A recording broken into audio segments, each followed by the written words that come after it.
6 terrifying small-town tales. Nobody warned us about that place. Story 1. The Welcome Committee. The GPS died exactly 3 miles before we reached Millbrook. That should have been the first warning. My name is Sarah Chen, and I'm a freelance photographer who specializes in documenting America's forgotten places. When the Tourism Board of Millbrook, Pennsylvania contacted me about shooting promotional materials for their historic downtown revitalization project, I jumped at the chance. Small towns pay well for this kind of work, and I needed the money after a particularly dry summer. The drive from Pittsburgh should have taken 3 hours. It took me 6. Every road leading to Millbrook seemed to loop back on itself. My phone lost signal somewhere around hour 4, and by the time I finally saw the weathered wooden sign reading, "Welcome to Millbrook Pop. 847, founded 1893. The sun was setting behind a wall of pine trees that seemed to press against the road like curious giants. The town appeared suddenly, as if it had been hiding behind those trees on purpose. Main Street stretched before me like something from a Norman Rockwell painting, if Norman Rockwell had painted during a particularly grim winter. Victorian houses lined both sides of the street, their gingerbread trim and wraparound porches meticulously maintained, but something felt off.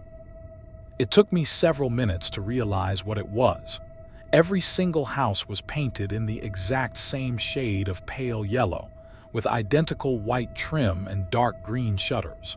I pulled up to the Millbrook Inn, a 3-story Victorian that dominated the corner of Main and Oak.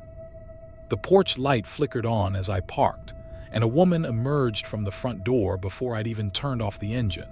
She was perhaps 60, with silver hair pulled back in a tight bun and a smile that didn't quite reach her eyes. "You must be Miss Chen," she said, approaching my car with quick, purposeful steps. "I'm Margaret Thorne, the inn's proprietor. We've been expecting you."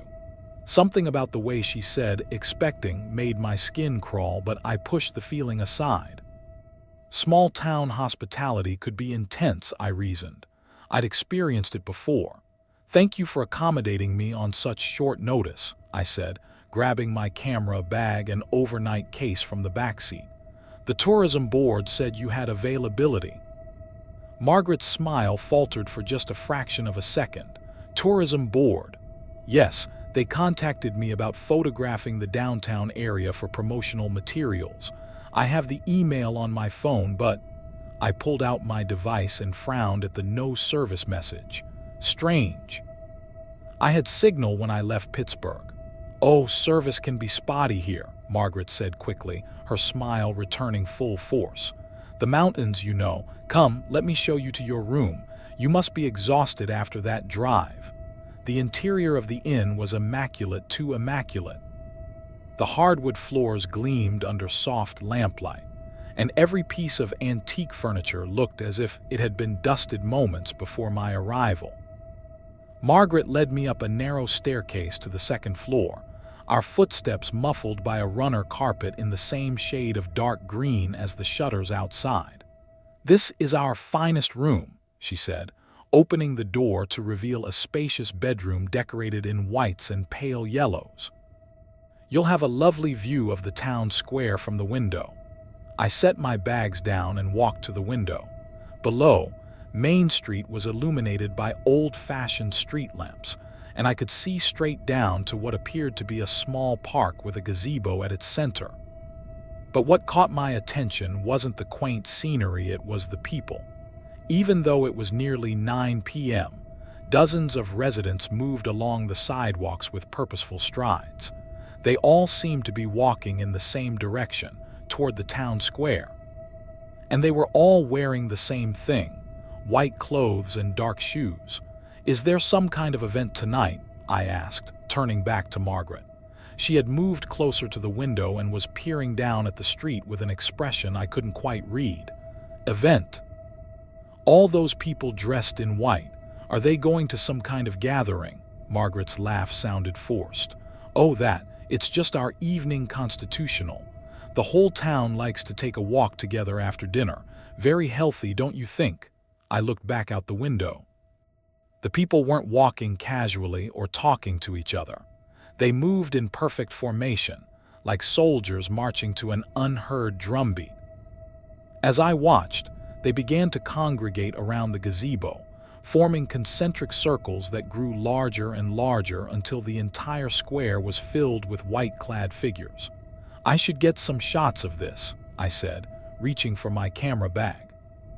It's exactly the kind of community spirit the tourism board wants to showcase. Margaret's hand shot out and grabbed my wrist with surprising strength. No, she said sharply, then immediately softened her tone. I mean, they're quite shy about photographs, very private people. Perhaps tomorrow in better light. I stared at her, my wrist still tingling where she'd grabbed me. Of course, you're right, tomorrow will be better. She released me and stepped back, her smile returning. Wonderful, now you must be hungry. I'll prepare you a tray and bring it up. You should rest after that long drive. Before I could protest that I'd prefer to eat downstairs, she was gone, closing the door behind her with a soft click. I stood there for a moment, listening to her footsteps recede down the hallway, then turned back to the window. The people were still there, still arranged in those perfect circles. But now they were all facing inward toward the gazebo, and at the center of it all, barely visible in the lamplight, was a figure in black. I pressed my face against the glass, trying to get a better look, but the angle was wrong. I needed to get closer. I grabbed my camera and headed for the door, but when I turned the handle, it didn't budge. I tried again, putting my shoulder into it. Nothing. The door was locked. From the outside, panic rose in my throat as I fumbled for my phone, forgetting that I had no signal. I rushed back to the window, hoping to see someone I could signal for help, but the square was empty. The people in white had vanished as silently as they'd appeared, leaving only the echo of my own heartbeat in the too quiet room. That's when I noticed the photographs. They lined the walls of the room, dozens of them, all in identical frames. I hadn't paid attention to them when I'd first entered, assuming they were typical ᴡᴇʟᴄ historical photos of the town, perhaps, or scenic landscapes. But now, in the lamplight, I could see what they really were: portraits. All of young women, all alone, all smiling that same forced smile I'd seen on Margaret's face. Some of the photos looked recent, printed on modern paper with crisp digital quality. Others were older, faded with time. The oldest looked like they might have been taken in the 1950s, judging by the hairstyles and clothing. But it was the newest photo that made my blood run cold. It was me. Not a photo someone had taken tonight. This was a professional headshot from my portfolio, the one I used on my website and business cards. But how could they have gotten it printed and framed so quickly? And how had I not noticed it when I first entered the room? I stumbled backward, my legs hitting the bed, and that's when I saw the note on the nightstand. It was written in elegant cursive on cream-colored paper. "Welcome to Millbrook, Sarah. We hope you'll stay forever. The welcome committee is so looking forward to meeting you properly tomorrow evening. Please don't try to leave before then. You'll find it quite impossible, and we do so hate it when our guests are unhappy." My hands were shaking as I set the note down. I tried the door again, pulling and pushing with all my strength, then moved to the window. It was painted shut, the layers of white paint forming an impenetrable seal around the frame. From somewhere below, I heard the front door of the inn open and close, followed by footsteps on the stairs. Margaret was returning with my dinner tray, and suddenly I understood why she'd been so insistent that I eat in my room. The footsteps stopped outside my door, and I heard the soft clink of china being set down. Then Margaret's voice, sweet as honey. "I've left your meal outside the door, dear. Do try to eat something. You'll need your strength for tomorrow." As her footsteps faded away, I sank onto the bed and stared at the photographs on the walls. 47 women, I counted. 47 smiles that would never be genuine again. And somewhere in this perfect little town with its perfect yellow houses and its perfect welcome committee, there would soon be 48. The only question was, would anyone else ever come looking for me, or would my disappearance be just another mystery in a world full of them? Outside my window, the street lamps flickered once, twice, then went out completely, leaving Millbrook in darkness. But I could still hear them down there in the square, the soft whisper of feet on pavement, moving in perfect unison, waiting for tomorrow night when their collection would be complete. Story 2. The Midnight Shift. The job posting on Craigslist was too good to be true. $25 an hour for overnight security at a small-town factory. No experience required, immediate start. When you're 3 months behind on rent and living off ramen noodles, you don't ask too many questions. My name is Marcus Johnson, and I've worked security for most of my adult life: shopping malls, office buildings, construction sites. Nothing glamorous, but it paid the bills. When I lost my last job due to company downsizing, I was desperate enough to take anything, even if it meant driving 200 miles to Ravenwood, Montana, population 1,200. I should have wondered why they couldn't find anyone local. Ravenwood manufacturing sat on the outskirts of town like a sleeping giant, its red brick facade and towering smokestacks a relic from a more prosperous era. The place had been shuttered for 15 years, according to the town's website, but apparently new ownership was planning to reopen it.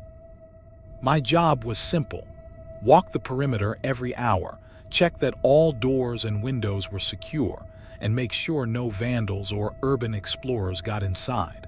I met my supervisor, Dale Brennan, at 10 p.m. on a Tuesday in October. He was a wiry man in his 50s with nervous eyes and hands that shook when he lit his cigarettes. We stood in the parking lot while he ran through my duties, his voice barely audible over the wind whistling through the empty building. "Easy job," he said, handing me a heavy ring of keys and a flashlight that had seen better days. "Building's been empty for years, so you won't have any trouble. Just do your rounds, log everything in the book, and for God's sake, don't go above the first floor." "Why not?" Dale's cigarette trembled between his fingers. "Structure's not stable up there. Floor could give way. Last guy who tried." He trailed off, shaking his head. "Just stick to the ground floor, Marcus. That's all we're paying you to patrol." He left me with a thermos of coffee and a warning to call him if anything unusual happened. When I asked what he meant by unusual, he just gave me a look that suggested I'd find out soon enough. The first few hours were routine. I made my rounds, checking doors and windows, noting everything in the security log. The building was vast, easily the size of several football fields, with machinery covered in tarps and workstations gathering dust. My footsteps echoed in the cavernous space, and more than once I caught myself looking over my shoulder at shadows that seemed to move when I wasn't looking directly at them. It was around 2 a.m. when I first heard the sounds from upstairs. I was sitting at the security desk near the main entrance, half dozing over a crossword puzzle, when a rhythmic thumping began somewhere above my head. It sounded like machinery running, the steady thunk-thunk-thunk of pistons or conveyor belts. But that was impossible. The power to the upper floors had been disconnected years ago. I grabbed my flashlight and walked to the base of the stairwell. A metal gate blocked access to the second floor, secured with a chain and padlock.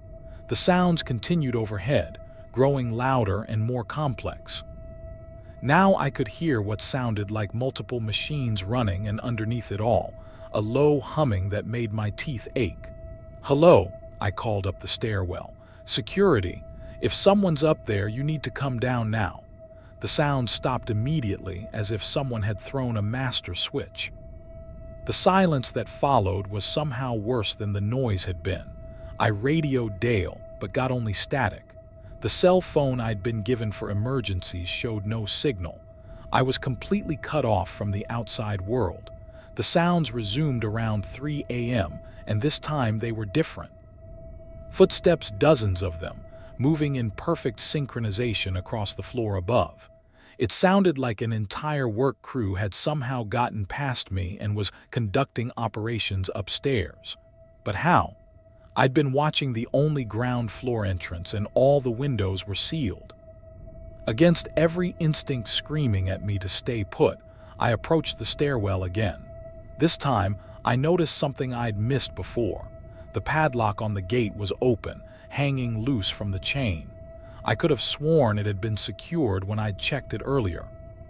The gate swung open with a rusty groan. I stood there for a long moment, flashlight beam wavering as I aimed it up the dark stairwell.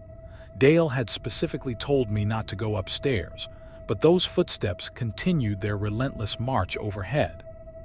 If there were intruders in the building, it was my job to deal with them. The stairs creaked under my weight as I climbed. Each step seemed to echo forever in the darkness above.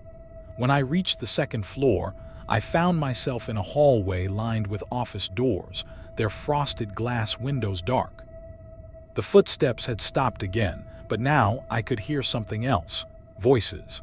They were coming from the far end of the hallway, muffled but clearly human. Multiple people having a conversation in low, urgent tones. I couldn't make out the words, but there was something familiar about the cadence, like listening to a recording played at the wrong speed. I crept forward, my flashlight beam dancing across the walls. The offices I passed were empty, their contents long since removed, but one door near the end of the hall was slightly ajar. Light spilled through the crack, not electric light, but the warm, flickering glow of candles or lanterns. The voices grew clearer as I approached. I could make out individual words now: quota, schedule, midnight shift. They were talking about work, about production numbers and delivery deadlines. But that made no sense. This factory had been closed for 15 years. I pressed my ear to the door and nearly jumped out of my skin when I heard my own name mentioned. "Marcus is working out well," a woman's voice said. "Very dedicated. He'll make a fine addition to the permanent staff. How many more do we need?" This voice was male, gravelly, familiar in a way that made my stomach churn. "Just him. He completes the night shift roster, then we can resume full production." I stumbled backward from the door, my heart hammering against my ribs. How did they know my name? Who were these people, and what kind of production were they talking about? That's when I noticed the photographs. They lined the hallway walls, dozens of them in simple black frames. Professional headshots, like employee photos for a company directory. All men, all wearing the same dark uniform I'd been given. Some of the photos looked recent, others were clearly from decades past, judging by the hairstyles and image quality. At the very end of the row, in a frame that still smelled of fresh paint, was a photo of me. I don't remember taking it. In fact, I was certain no one had photographed me since I'd arrived in Ravenwood. But there I was, wearing the security uniform I had on right now, smiling a smile I didn't remember making. The voices from the office had stopped. The entire building had fallen silent except for the sound of my own ragged breathing. I turned to run back to the stairwell, but froze when I saw them. They filled the hallway, dozens of men in security uniforms identical to mine. Some looked like they'd stepped out of the 1970s, others more recent. But they all had the same expression, a blank, pleasant smile that never reached their eyes. The man at the front of the group stepped forward, and I recognized him from one of the photographs. His uniform bore the name tag, Henry 1987. "Welcome to the permanent staff, Marcus," he said in that same gravelly voice I'd heard through the door. "We've been waiting for you to join us." "I don't understand," I whispered. "What is this place?" "Ravenwood Manufacturing," said another man, his name tag reading Bill 2003. "We never really closed, you know. We just changed shifts. The day crew moved on years ago, but the midnight shift, we're still here. We're always here." They began to move toward me, their footsteps falling in perfect unison. I turned and ran for the stairwell, but the gate that had been open moments before was now closed and locked. I rattled it desperately, shouting for help, but my voice seemed to be swallowed by the darkness. When I turned around, they were right behind me. "Don't worry," Henry said, placing a cold hand on my shoulder.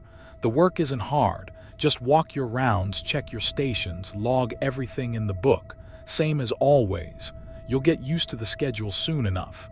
"What schedule?" I asked, though part of me already knew the answer. "Midnight to eternity," Bill replied with that same empty smile. "Welcome to Ravenwood Manufacturing, Marcus. Your shift starts now." The last thing I remember was their hands guiding me back down the hallway, past the photographs of all the security guards who had come before me, toward that office with its flickering light and the sound of machinery that would never stop running. When they found my car the next morning, abandoned in the factory parking lot, the local sheriff figured I'd just moved on like so many others before me. These days, if you drive past Ravenwood Manufacturing on a quiet night, you might see a flashlight beam moving through the windows, making its eternal rounds. But whatever you do, don't stop to investigate. They're always looking for new employees, and the midnight shift has excellent job security. Story 3. The Helping Hands. The moving truck broke down exactly at the town limits of Cedar Falls, Iowa. Looking back, I realized that should have been a sign to turn around and never look back. My name is Jennifer Walsh, and I'm a single mother of 2. When my ex-husband stopped paying child support and I lost my job at the accounting firm, I had to make some hard choices. The house in Cedar Falls was a steal, a 4-bedroom Victorian for less than what I'd been paying for a 2-bedroom apartment in Chicago. The real estate agent, a cheerful woman named Mrs. Holloway, assured me it was a wonderful place to raise children and that the community was very supportive of families in need. I should have asked her what she meant by that. The house was beautiful, I'll give it that. White clapboard siding, a wraparound porch, and a yard big enough for my kids Emma, age 8, and Tyler, age 6, to run around safely. The previous owners had left it immaculately maintained, right down to the flower beds that bloomed with perfect symmetry along the front walkway. We'd been there less than a week when the helping started. It began with groceries. I came home from the unsuccessful job hunt to find bags of food sitting on my front porch. No note, no explanation, just enough provisions to feed a family of 3 for a week. High-quality stuff, 2 organic produce, name-brand cereals, fresh meat from what looked like a local butcher. "Mom, look," Emma called from the kitchen as I carried the bags inside. Someone left cookies. On the counter sat a plate of homemade chocolate chip cookies, still warm from the oven. Again, no note. But Tyler was already reaching for one, and honestly, after the week I'd had, I didn't have the heart to stop him. The cookies were delicious, perfect actually, better than anything I'd ever made. The next day brought more surprises. I woke to find my lawn had been mowed, the hedges trimmed, and the flower beds weeded. My car, which had been making a troubling rattling sound, was now running smoothly. When I popped the hood, I could see that someone had not only changed the oil, but had replaced several worn belts and hoses. Must be some kind of welcome wagon, I told myself, but there was something unsettling about the precision of it all. Whoever had worked on my car knew exactly what needed fixing. And the lawn job was too perfect. Every blade of grass was exactly the same height, the edges trimmed with mathematical precision. By the end of the second week, the pattern was clear. Every morning brought new evidence of nocturnal helpers. Bills that I'd been dreading would arrive in the mail already stamped paid. Groceries would appear whenever we were running low. The house itself seemed to be maintaining itself, leaky faucets fixed, windows cleaned, light bulbs replaced before they burned out. The children loved it. Emma called it magic, and Tyler started leaving thank you notes on the porch for their invisible friends. I wanted to feel grateful, but something cold was growing in my stomach. No community was this helpful without expecting something in return. I tried to catch them in the act. I'd stay up late, peering through the curtains, but I never saw anyone.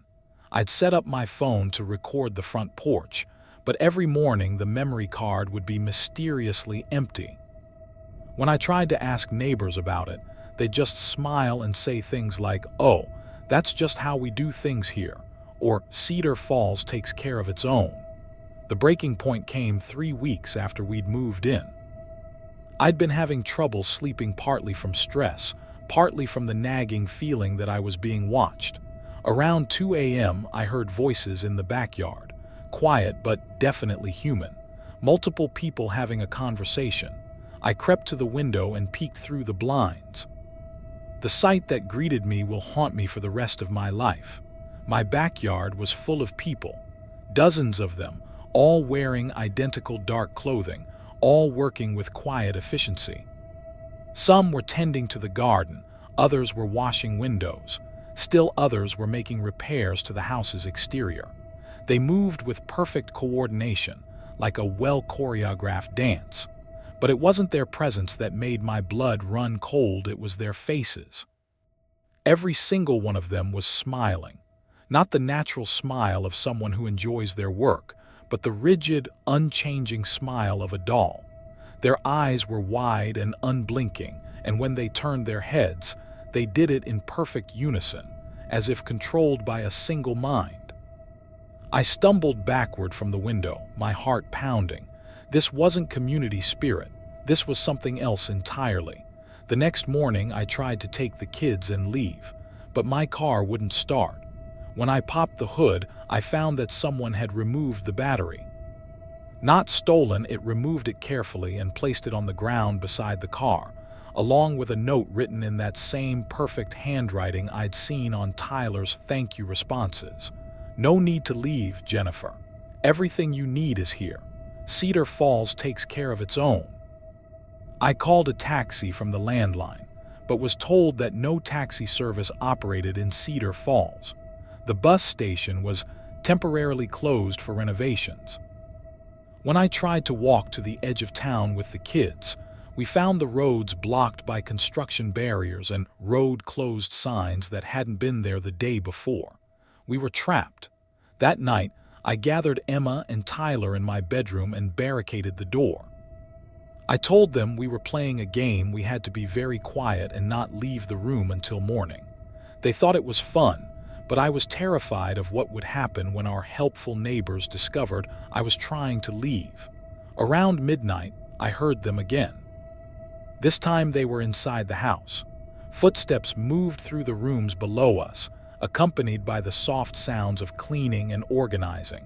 I could hear dishes being washed, furniture being moved, floors being mopped. They were in my home, going through my things, helping whether I wanted them to or not. Then I heard something that made my blood freeze.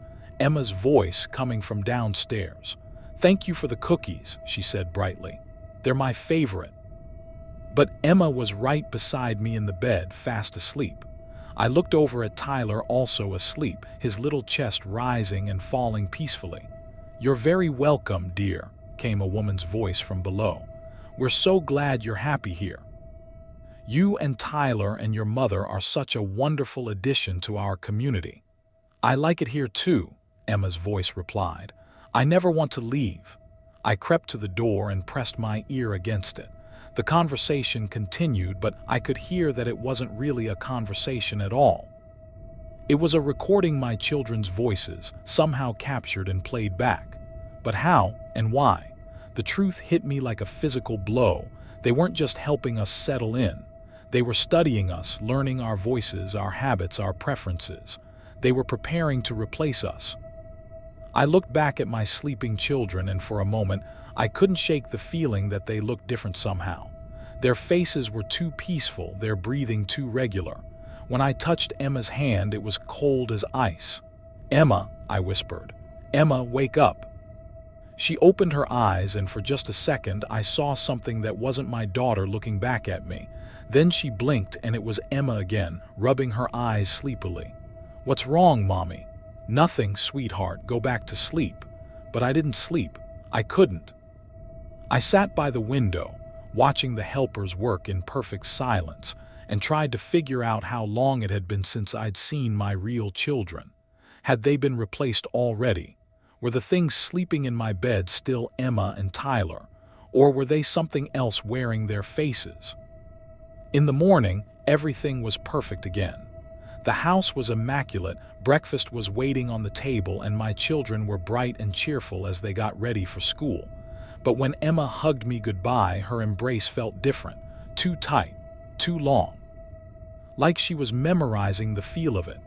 "I love you, Mommy," she said, and her voice was just slightly off, like an echo of an echo. "I love you too," I whispered back, but I was already planning our escape. That night I didn't barricade the door. Instead, I waited until I heard them enter the house, then I crept downstairs. I had to know the truth, no matter how horrible it might be. I found them in the living room, dozens of them, all wearing those same unchanging smiles. They were arranged in a circle, and in the center were two small figures that looked exactly like Emma and Tyler. The figures were practicing walking, talking, laughing while the helpers watched and nodded approvingly. "Perfect," one of them said. "The integration is nearly complete. Soon they'll be indistinguishable from the originals." "And the mother?" asked another. "Give it time. She'll accept the help eventually. They always do. Cedar Falls takes care of its own." I backed away slowly, my hands over my mouth to keep from screaming. But I must have made a sound, because suddenly every head in the room turned toward me with mechanical precision. Their smiles widened. "Hello, Jennifer," they said in unison. "We've been waiting for you to join us." I ran. I ran harder than I'd ever run in my life, bursting through the front door and into the night. Behind me, I could hear them following, not running, but walking with that same steady, inevitable pace. I'm writing this from a truck stop 3 states away, where a kind driver agreed to give me a ride after finding me collapsed on the highway. The police think I'm having a breakdown, that I abandoned my children in some kind of psychotic episode. They're sending me back to Cedar Falls tomorrow for a psychiatric evaluation, but I know the truth. My children are still there, in that perfect little house in that perfect little town, or at least something that looks like them is. And soon, something that looks like me will be there too, smiling that same empty smile, helping maintain the illusion that Cedar Falls is just a wonderful place to raise a family. If you ever see a house that's too perfect, in a town that's too helpful, don't trust it. Some communities will do anything to keep their population stable, even if it means making sure you never leave. Story 4. The Festival Grounds. I've covered small town festivals for 15 years as a freelance journalist, but I'd never seen anything like the Harvest Moon Festival in Whispering Pines, Oregon. The invitation came through my editor at Rural America magazine, a glossy brochure promising authentic Americana and traditions dating back to the town's founding. My name is David Martinez, and I specialize in human interest stories about disappearing American customs.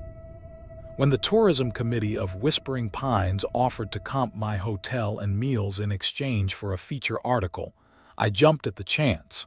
Small-town festivals are usually charming affairs: apple pie contests, fiddle music, and local politicians kissing babies. Easy money and good material. The drive to Whispering Pines took me through some of the most beautiful country I'd ever seen. Rolling hills covered in Douglas fir, crystal-clear streams, and air so clean it made my lungs ache after years of breathing Los Angeles smog. The town itself was picture-perfect.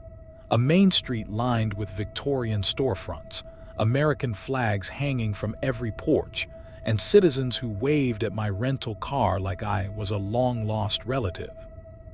I checked into the Pine Lodge bed and breakfast on Thursday afternoon, 2 days before the festival was set to begin. My host was a woman named Ruth Carlisle, probably in her 70s, with steel gray hair and the kind of sturdy build that suggested a lifetime of hard work. "You picked the perfect weekend to visit," she said as she led me to my room on the second floor. "The Harvest Moon Festival is our biggest event of the year. Been celebrating it for over a century now." "That's exactly what I'm hoping to write about," I said, pulling out my notebook. "Authentic American traditions that have survived modernization. Can you tell me about the history?" Ruth's smile faltered slightly. "Oh, you'll want to talk to Mayor Hendricks about that. He knows all the details. I just help with the preparations." Something about the way she said preparations stuck with me, but I didn't press. I'd learned that small-town folks sometimes needed time to warm up to outsiders, even friendly ones with press credentials. The festival grounds were located in a large field just outside town, surrounded by a ring of ancient oak trees that created a natural amphitheater. When I arrived Friday morning to scout locations for photos, I was impressed by the scale of the operation. Dozens of volunteers were setting up booths, hanging decorations, and preparing what looked like a stage at the center of the field. But something felt off about the decorations. Mixed in with the usual autumn fair pumpkins, corn stalks, and hay bales were symbols I didn't recognize. Twisted pieces of metal hung from the trees like crude wind chimes, and someone had arranged stones in intricate patterns throughout the field. The patterns reminded me of something I'd seen in books about ancient religions, but I couldn't place exactly what. "Beautiful work, isn't it?" I turned to find a tall man in his 50s approaching, his hand extended in greeting. He had the look of someone who'd spent his life outdoors, weathered skin, calloused hands, and eyes that seemed to take in everything. "Mayor Hendricks, I presume?" I said, shaking his hand. "David Martinez from Rural America magazine. Welcome to Whispering Pines, Mr. Martinez. We're honored to have a journalist of your caliber covering our little celebration." I was flattered that he'd looked up my work, but something about his smile reminded me of a salesman who was too eager to close a deal. "I was hoping you could tell me about the history of the festival. When did it start?" 1892, he said without hesitation. "The year our town was founded. The original settlers brought the tradition with them from, well, the old country. They believed that certain times of the year required special observances to ensure the community's prosperity." "What kind of observances?" Mayor Hendricks gestured to the decorations around us. "Oh, the usual things. Thanksgiving for the harvest, prayers for continued good fortune, that sort of thing. Nothing too unusual." But his eyes didn't meet mine when he said it, and I made a mental note to dig deeper into the town's history when I got back to my room. That evening, Ruth served me dinner in the bed and breakfast dining room. I was the only guest, which struck me as odd for a town preparing to host what was supposedly their biggest event of the year. "Where are all the other visitors?" I asked as she set down a plate of pot roast that smelled incredible. "Other visitors? For the festival? Surely people come from neighboring towns to attend." Ruth busied herself with rearranging the salt and pepper shakers. "Oh, the festival is really more of a local affair. For residents only. We don't usually get many outsiders." "Then why invite me to cover it?" She was quiet for so long that I thought she hadn't heard the question. When she finally spoke, her voice was barely above a whisper. "Because the town council decided it was time." "Time for what?" But she'd already retreated to the kitchen, leaving me alone with my dinner and a growing sense of unease. I spent that night researching Whispering Pines online, but found surprisingly little information for a town that had supposedly existed for over a century. There were no historical records, no newspaper archives, no mention in any Oregon history books. It was as if the town had appeared out of nowhere and existed in complete isolation from the outside world. The lack of information bothered me enough that I drove to the county seat the next morning, hoping to find some official records.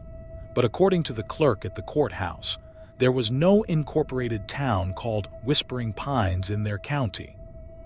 When I showed her the address from my hotel reservation, she looked at me like I was speaking a foreign language. "I'm sorry, sir, but there's nothing but forest out that way. Has been for as long as I can remember." I drove back to Whispering Pines in a daze, questioning my own sanity. But the town was still there, as solid and real as ever. Children played in the streets, shopkeepers swept their sidewalks, and everyone I passed gave me that same friendly wave. The festival began at sunset. I positioned myself near the edge of the field with my camera, ready to document what I assumed would be a charming display of small-town Americana. The entire population of Whispering Pines, maybe 300 people, had gathered in a large circle around the central stage. They all wore simple white clothing, and many carried candles that flickered in the growing darkness. Mayor Hendricks took the stage and began to speak, but his words weren't in English. They weren't in any language I recognized, though the rhythmic cadence suggested some kind of chant or prayer. The crowd responded in unison, their voices rising and falling in perfect harmony. That's when I noticed the children. They stood in the very center of the circle, maybe 20 of them ranging in age from 5 to 15. They weren't participating in the chant. Instead, they stared directly at me with expressions of absolute terror. I raised my camera to take a photo, but the viewfinder showed something impossible. In the digital display, the children weren't children at all. They were adults, the same adults who stood chanting around the circle. But the adults in the crowd appeared as empty spaces, dark voids in human shape. I lowered the camera and looked with my naked eyes. Children in the center, adults forming the circle. I raised the camera again. Adults in the center, voids around the perimeter. My hands began to shake as the horrible truth dawned on me. I wasn't seeing a festival at all. I was seeing some kind of ritual, and the camera was showing me what was really happening. The chanting grew louder, more intense. Mayor Hendricks raised his arms to the sky, and the crowd began to move inward, tightening the circle around the terrified figures in the center. That's when I realized what the children were trying to tell me with their eyes. They weren't children.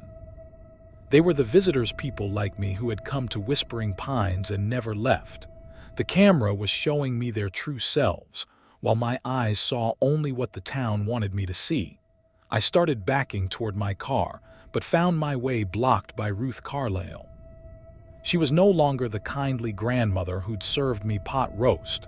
Her face was stretched into something that barely resembled human features, and her eyes were completely black. "Leaving so soon, Mr. Martinez?" she asked, her voice layered with harmonics that hurt my ears. "But the festival is just beginning. We have such wonderful traditions to show you." I ran. I crashed through the trees surrounding the festival grounds, branches tearing at my clothes and face. Behind me, I could hear them following, not running, but moving with the same inexorable pace I'd encountered in other small towns with dark secrets. My car was where I'd left it, but when I tried to start it, nothing happened. The engine was gone. Not broken, completely absent, as if it had never existed. In its place was a note written in that same flowing script I'd seen on the festival decorations. "Welcome to Whispering Pines, David. We hope you'll stay forever. The Harvest Moon Festival celebrates new additions to our community. You'll make a wonderful addition to our collection." I looked back toward the festival grounds where the chanting had reached a crescendo. Through the trees, I could see lights moving in patterns that made my eyes water. The ritual was reaching its climax, and soon they would come looking for me. That's when I understood the true horror of my situation. I wasn't just witnessing a supernatural event, I was the guest of honor. The tourism committee hadn't invited me to write about the festival. I was the festival. I'm writing this on my phone as I hide in the ruins of what I thought was the Pine Lodge bed and breakfast. In the moonlight, I can see that it's just a burned-out shell that's been empty for decades. None of it was real: the town, the people, the warm hospitality. It was all an elaborate trap designed to lure in the perfect sacrifice for their annual celebration. The chanting has stopped. They're coming for me now, moving through the forest with their impossible coordination. I can see their lights between the trees, getting closer with each passing minute. If someone finds this phone, don't come looking for Whispering Pines. It doesn't exist on any map because it exists somewhere else entirely, a place that only appears when it needs to feed. The Harvest Moon Festival happens every year, and they're always looking for new participants. The lights are almost here now. I can hear Mayor Hendricks calling my name, his voice echoing through the trees like a funeral bell. He's telling me not to be afraid, that the festival is a beautiful thing that I'll understand once I join them properly. But I've seen what joining them means. I've seen the truth through my camera lens. The festival never ends in Whispering Pines. It just keeps going year after year with the same participants playing their eternal roles. And soon I'll be playing mine too. They're here. The lights are all around me now, and I can see their true faces in the glow. Mayor Hendricks is reaching out his hand, smiling that same salesman smile. "Welcome to the festival, David," he's saying. "We've been waiting for you to join us." I can feel my will slipping away, my resistance crumbling. The chanting has started again, and despite everything I know, I find myself wanting to be part of it. The harmony is so beautiful, so perfect. Maybe it won't be so bad. Maybe eternal festivals aren't the worst fate in the world. Maybe Story 5. The new doctor. The medical practice in Bramblewood, West Virginia came with everything: a fully equipped clinic, a house next door, and a patient list that hadn't seen a doctor in over 2 years. For someone drowning in medical school debt like me, it was a godsend. My name is Dr. Sarah Chen, and I just finished my residency in emergency medicine when the offer came through a rural placement agency. The previous doctor had retired unexpectedly, they said, and the town desperately needed someone willing to serve an isolated community of about 800 people. The salary was generous, the cost of living was practically nothing, and I'd be the only doctor for 50 miles in any direction. I should have asked why no one else wanted the job. Bramblewood was nestled in a valley so deep that cell phone service was spotty, and the nearest hospital was a 2-hour drive on winding mountain roads. The clinic sat on Main Street, a simple brick building with Bramblewood Family Medicine painted on a weathered sign. My house was a 2-story colonial next door, connected to the clinic by a covered walkway. The mayor, a soft-spoken man named Edmund Thorne, met me on my first day. He was perhaps 70, with white hair and kind eyes that crinkled when he smiled. He seemed genuinely relieved to see me. "Dr. Chen, welcome to Bramblewood," he said, shaking my hand warmly. "We can't tell you how grateful we are. The community has really suffered without proper medical care." "I'm happy to help," I said, though I was still adjusting to the profound quiet of the place. After years of working in busy city hospitals, the silence felt almost oppressive. "When can I expect to start seeing patients?"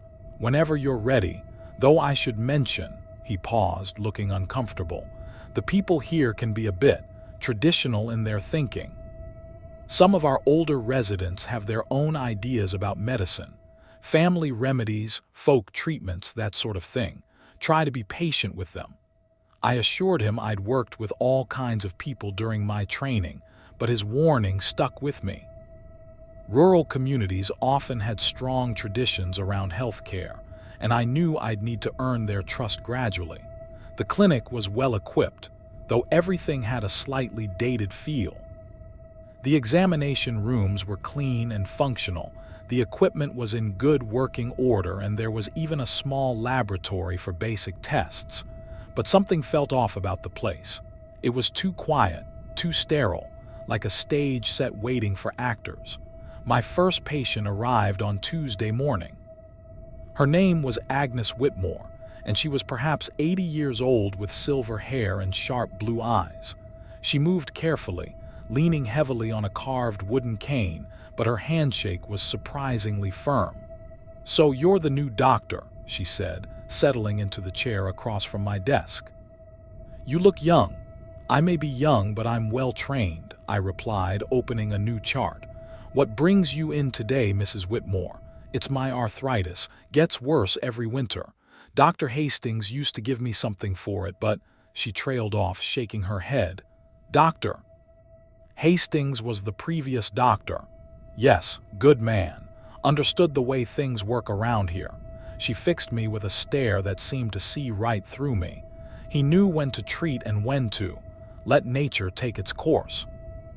I prescribed her a standard anti-inflammatory medication and scheduled a follow-up appointment, but her words bothered me. What had she meant by letting nature take its course? Over the next few weeks, I saw a steady stream of patients with typical rural health issues: diabetes, hypertension, minor injuries, and chronic conditions. But there was something strange about the way they interacted with me.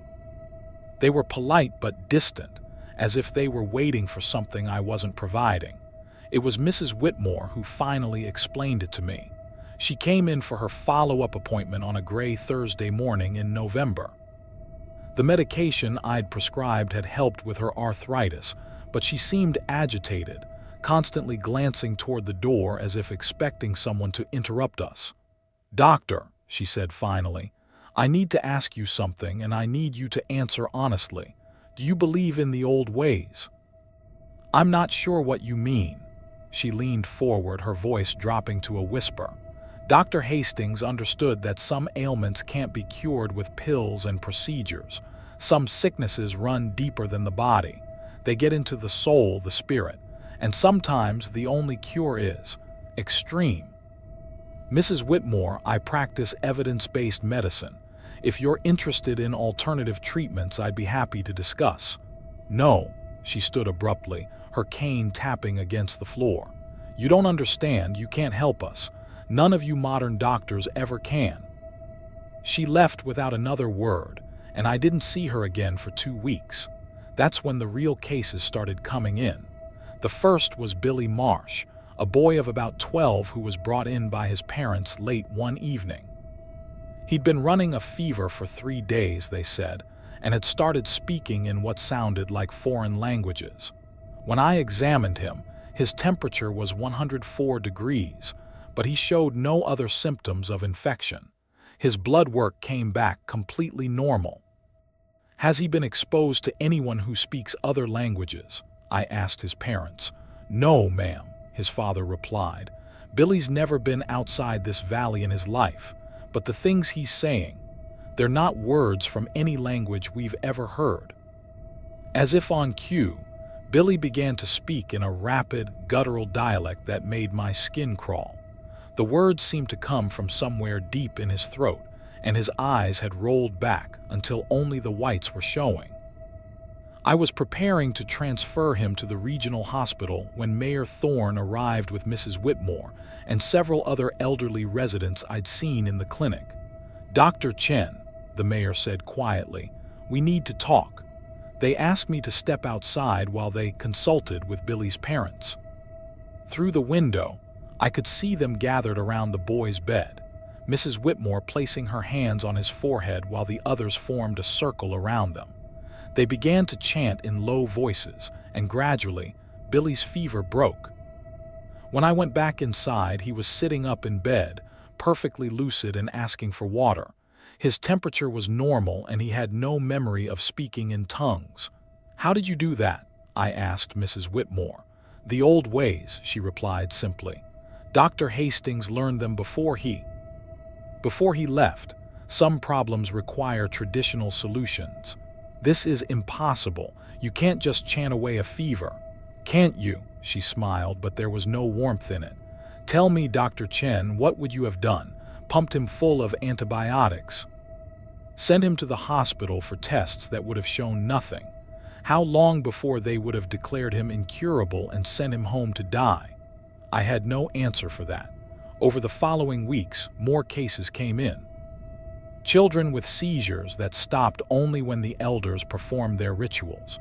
Adults with mysterious wasting diseases that responded to herbal concoctions I'd never heard of. Injuries that healed impossibly fast when treated with poultices made from local plants. I began to document everything, thinking I might be witnessing some kind of medical breakthrough. But the more I observed, the more I realized that what I was seeing wasn't medicine at all. It was something else entirely. The truth came to me gradually, like pieces of a puzzle falling into place. The illnesses weren't random. They followed patterns, cycles that corresponded to the phases of the moon and the changing seasons. The rituals weren't just folk remedies, they were carefully orchestrated ceremonies designed to maintain some kind of balance. And the patients weren't really sick at all. They were possessed. I discovered Dr. Hastings' files in a locked cabinet in the basement of the clinic. His notes detailed decades of cases identical to what I'd been seeing, but his language grew increasingly frantic as the years progressed. The final entries were barely legible, written in a shaking hand that suggested either severe illness or extreme fear. "They're not human," read one entry. "Or they were once, but they're not anymore. The things that live in the mountains. They need bodies to inhabit, and the townspeople have made some kind of arrangement. They provide hosts in exchange for protection, prosperity, long life. I've been treating the symptoms, but I'm not a doctor anymore. I'm a keeper, a shepherd tending to a flock that belongs to something else." The final entry was dated just days before I'd arrived in Bramblewood. "I can't do this anymore. The latest case was an infant barely 6 months old. They brought her to me because she wouldn't stop crying, and I could see the thing looking out through her eyes. Ancient, hungry, aware. I'm supposed to perform the ritual to bind it properly to her body, but I can't. I won't. I'm leaving tonight. If someone else comes to take my place, God help them. The old ways are older than medicine, older than science. Some bargains can't be broken." I slammed the file shut, my hands shaking. Everything made sense now: the strange behavior of the patients, the ritualistic treatments, the way the townspeople had been waiting for me to understand. They didn't need a doctor. They needed a priest for their unholy congregation. That night, I packed my bags and loaded my car. But when I tried to start the engine, nothing happened. The battery was dead, though it had been working fine that afternoon. I tried my phone, but there was no signal. The landline in the clinic had been disconnected. I was walking back to my house when I saw them. They stood in the street like a welcoming committee: Mayor Thorne, Mrs. Whitmore, and dozens of other residents, all holding candles that cast dancing shadows on their faces. But their faces were wrong. Too pale, too angular, with eyes that reflected the candlelight like those of nocturnal animals. "Dr. Chen," Mayor Thorne said, his voice carrying an odd resonance. "Where are you going?"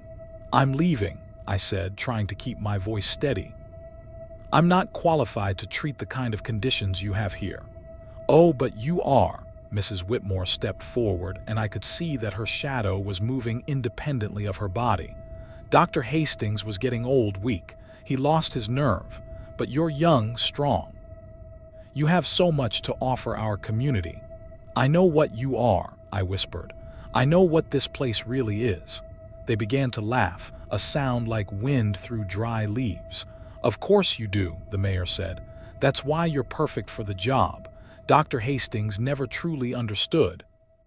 He fought against the old ways instead of embracing them. But you're going to help us properly." That's when I realized the horrible truth. I wasn't just a replacement for Dr. Hastings. I was an upgrade. They didn't want someone who would reluctantly perform their rituals.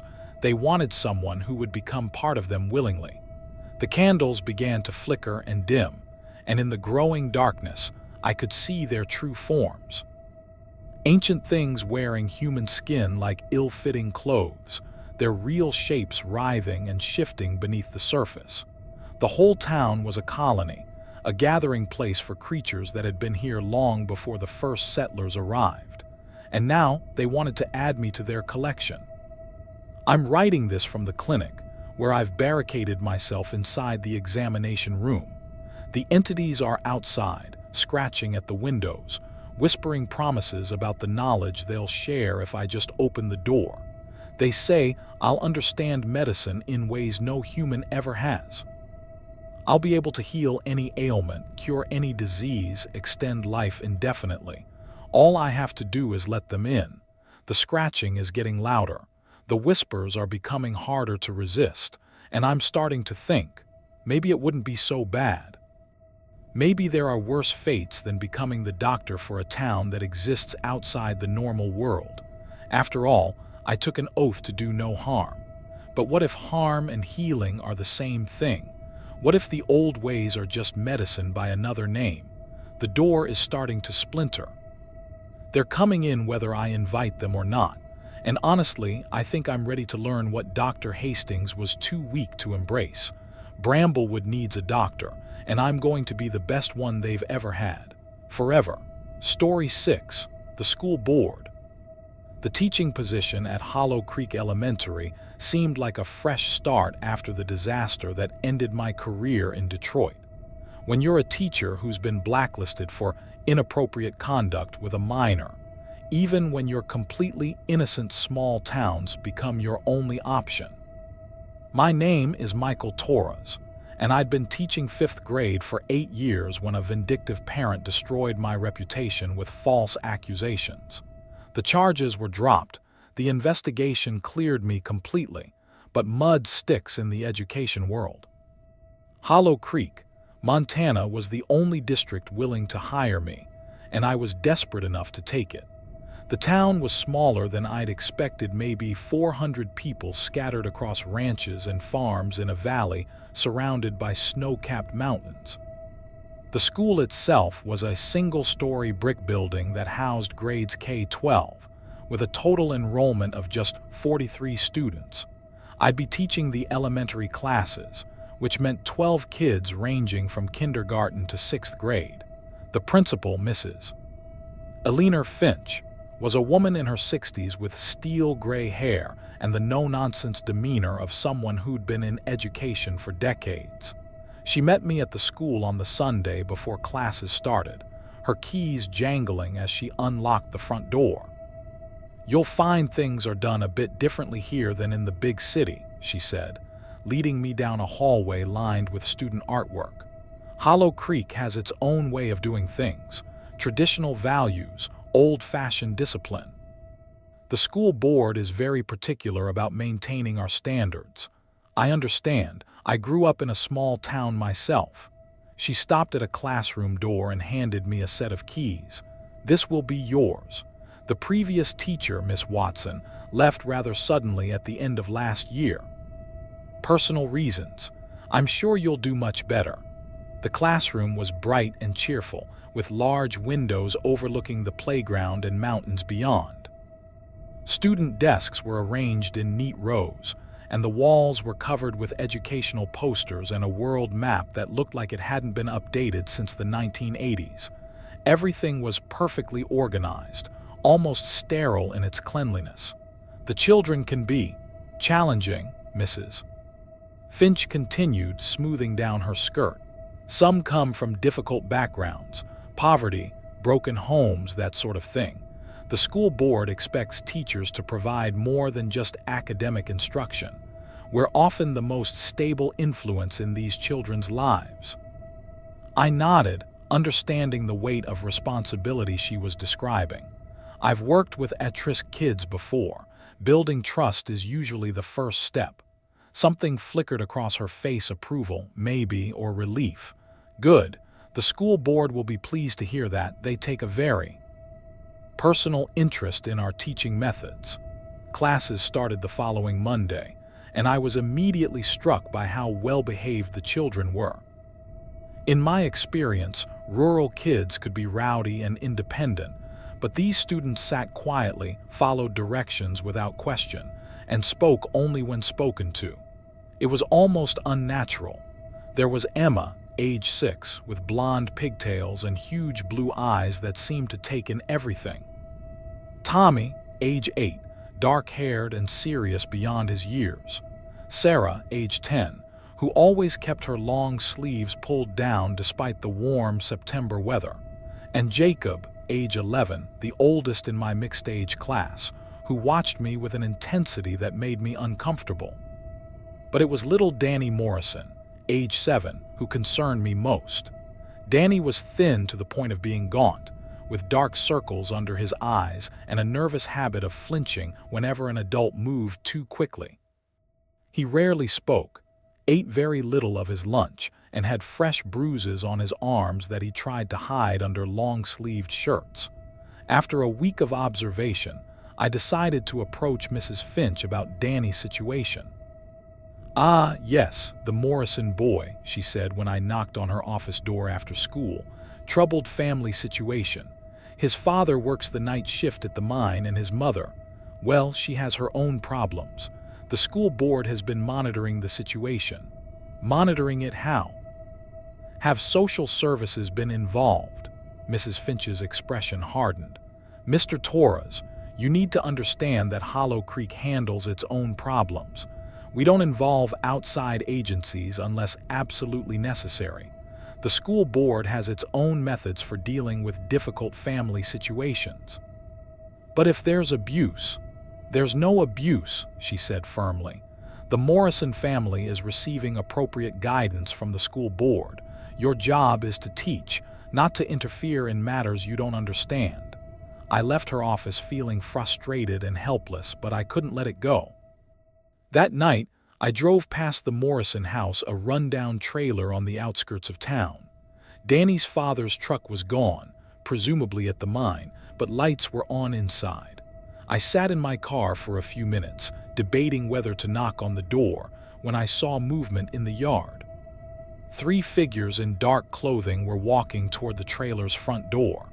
Even in the dim light, I could recognize them. They were members of the school board. I'd met them at the orientation meeting the week before Mr. Garrett, Mrs. Holloway, and Dr. Patterson. They moved with purpose, carrying what looked like briefcases or medical bags. I watched as they entered the trailer without knocking, as if they had every right to be there. Lights flickered on and off inside, and at one point I thought I heard voices raised in argument. Then, silence. They emerged 20 minutes later, still carrying their bags, and walked away into the darkness. I waited another hour but saw no further activity. When I drove past the Morrison trailer the next morning on my way to school, everything looked normal, but Danny wasn't in class that day. "Or the next. Family emergency," Mrs. Finch explained when I asked. "The Morrison family has decided to homeschool Danny for the remainder of the year. The school board approved the arrangement. Can I get his address to send assignments home?" "That won't be necessary. The school board is handling his education personally now." I didn't see Danny Morrison again for 3 weeks. When he finally returned to class, he was different. The nervous flinching was gone, replaced by the same quiet obedience I saw in the other children. He sat up straight, completed his assignments without complaint, and answered questions in a clear, steady voice that sounded nothing like the barely audible whispers I'd heard from him before. The bruises were gone too. In fact, he looked healthier than I'd ever seen him, well-fed, alert, and perfectly groomed. It should have been a relief, but something about the transformation chilled me to the bone. "How are things at home, Danny?" I asked him quietly during recess. He looked up at me with eyes that seemed much older than 7 years. "Everything is fine now, Mr. Torres. The school board helped my family understand how to be better. We're all much happier now." The way he said it, the precise phrasing, the adult vocabulary made my skin crawl. It didn't sound like a child speaking at all. That night, I drove past the Morrison trailer again. The place looked completely different. The yard had been cleaned up, the trailer had a fresh coat of paint, and there were new curtains in the windows. Danny's father's truck was in the driveway, along with a sedan I didn't recognize. Through the lit windows, I could see the family sitting around their dinner table. Danny, his parents, and another figure I couldn't quite make out. They were all very still, very quiet, like mannequins arranged in a tableau of domestic harmony. I was so focused on the scene inside that I almost missed the figure approaching my car from behind. "Mr. Torres." Dr. Patterson's voice made me jump. He was a tall man with silver hair and cold blue eyes, probably in his 60s, and he moved with the quiet confidence of someone accustomed to authority. "Interesting evening for a drive. I was just concerned about one of your students. Yes, I understand. It speaks well of your dedication to education." He leaned against my car door, making it impossible for me to leave without confronting him directly. "The Morrison family is doing much better now, wouldn't you agree?" Through the trailer's windows, I could see the family still sitting around their table, motionless as statues. "What did you do to them?" Dr. Patterson smiled, and his teeth seemed too white in the darkness. "We helped them become the family they were always meant to be." Danny was suffering from a chaotic home environment, neglect, inconsistent discipline, poor role models. The school board provided structure, guidance, and most importantly, consequences for inappropriate behavior. "You can't just reprogram a family, can't we?" He gestured toward the trailer. "Look at them, Mr. Torres. They're happy, functional, contributing members of our community. Danny is thriving academically, his parents have stable employment, and there's no more violence or substance abuse in that household. Isn't that what every educator wants to see?" I stared at the motionless figures in the window. They're not even moving. They're reflecting on the day's lessons. Contemplation is an important part of the learning process. Dr. Patterson straightened up, his smile never wavering. "Perhaps you'd like to learn more about our methods. The school board is always looking for dedicated teachers who understand that education extends far beyond the classroom." "I think I should go." "Of course, but Mr. Torres," he leaned down to my window as I started the car. "The school board appreciates teachers who can adapt to our local customs. Miss Watson, your predecessor, had difficulty with that concept. She kept asking questions, involving herself in matters that didn't concern her. It became problematic." "What happened to her?" "She found a new position, one that better suited her temperament." His smile widened. "Drive safely, Mr. Torres. The mountain roads can be treacherous at night." I drove home with my heart pounding, Dr. Patterson's words echoing in my mind. Over the next few weeks, I paid closer attention to my students, and what I saw disturbed me more than I could have imagined. They were all perfect, too perfect. They never misbehaved, never asked irrelevant questions, never showed the natural curiosity and chaos that define childhood. They moved through their days like small robots programmed for optimal academic performance, and their families were the same. When parents came to pick up their children, they all displayed the same calm politeness, the same measured speech patterns, the same vacant stare that suggested they were present in body but absent in spirit. I began to research Hollow Creek's history, hoping to understand what had happened to this place. What I found was a pattern of isolation dating back generations. The town had been founded in the 1890s by a religious sect that believed in perfecting human behavior through strict discipline and community oversight. The school had always been the center of that philosophy, with the school board wielding almost governmental power over local families. But sometime in the past decade, that power had become something else entirely. I found records of missing persons reports from neighboring counties' teachers, social workers, state education officials who had come to investigate conditions in Hollow Creek and simply vanished. The last report was filed by Miss Watson's sister, who insisted that her sibling would never have left without saying goodbye. That's when I realized the truth. The school board wasn't just influencing these families, they were controlling them. Through methods I couldn't understand, they had turned an entire community into a collection of perfectly obedient automatons, and they wanted to do the same to me. The invitation came on a Friday afternoon, delivered by Emma, the 6-year-old with the 2 knowing eyes. "Mr. Torres," she said in her eerily mature voice, "the school board would like to invite you to a special meeting tomorrow evening. They have some new teaching methods they'd like to share with you." "What kind of methods?" She tilted her head like a curious bird. "Methods that will help you become the best teacher you can be. Methods that will help you fit in with our community. Don't you want to fit in, Mr. Torres?" I looked into her blue eyes and saw something ancient looking back at me. Whatever had been done to these children had hollowed them out and filled them with something else, something that wore their faces like masks. "Tell the school board I'll think about it," I said. Emma smiled, and for just a moment her face seemed to flicker like a television with poor reception. "They'll be so pleased. The meeting is at 8 o'clock in the school basement. Don't be late, Mr. Torres. The school board doesn't like it when people are late." That night, I packed my car and prepared to leave Hollow Creek forever. But as I carried my bags to the parking lot behind my apartment, I found the school board waiting for me. All 5 members stood in a perfect line: Mrs. Finch, Dr. Patterson, Mr. Garrett, Mrs. Holloway, and Mr. Cross, the newest member who I'd only met once. They wore identical dark suits and matching smiles that never touched their eyes. "Leaving us so soon, Mr. Torres?" Mrs. Finch asked. "But you haven't attended our special meeting yet. We have so much to teach you." "I'm not interested in your methods." "Oh, but you will be," Dr. Patterson said. "Everyone is eventually. Miss Watson was quite resistant at first, but she came around. In the end, she was very grateful for our guidance." "Where is Miss Watson, Mrs.?"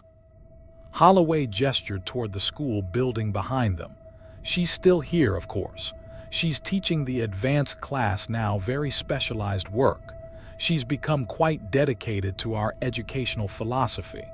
That's when I heard it, a low moaning sound coming from somewhere beneath the school. It rose and fell in a rhythm that suggested pain, desperation, and a horrible kind of consciousness trapped in endless suffering. "The basement classes run all night," Mr. Garrett explained. "Very intensive curriculum. Students and teachers alike benefit from the extended learning periods." They began to move toward me, their synchronized steps echoing in the parking lot. I backed toward my car but found the doors locked and the keys missing from my pocket. "Don't fight it, Michael," Mrs. Finch said gently. "Fighting only makes the adjustment period longer. The school board has such wonderful plans for you. You're going to help us expand our program to other districts, other states. Think of all the children you'll be able to improve." I'm writing this on my phone as they surround me. The moaning from the basement is getting louder, and I can hear children's voices mixed in with the adult cries. All the students who were too curious, too independent, too human to fit into their perfect system. They're reaching for me now, their hands cold as ice. Mrs. Finch is saying something about orientation and adjustment periods, and the importance of accepting new teaching methodologies. But I can see the truth in their eyes. There is no teaching happening here. There's only the slow, methodical destruction of everything that makes us human, replaced with something that serves their incomprehensible agenda. The school board has excellent retention rates. No teacher has ever left their employ. And now, I understand why. The orientation is about to begin.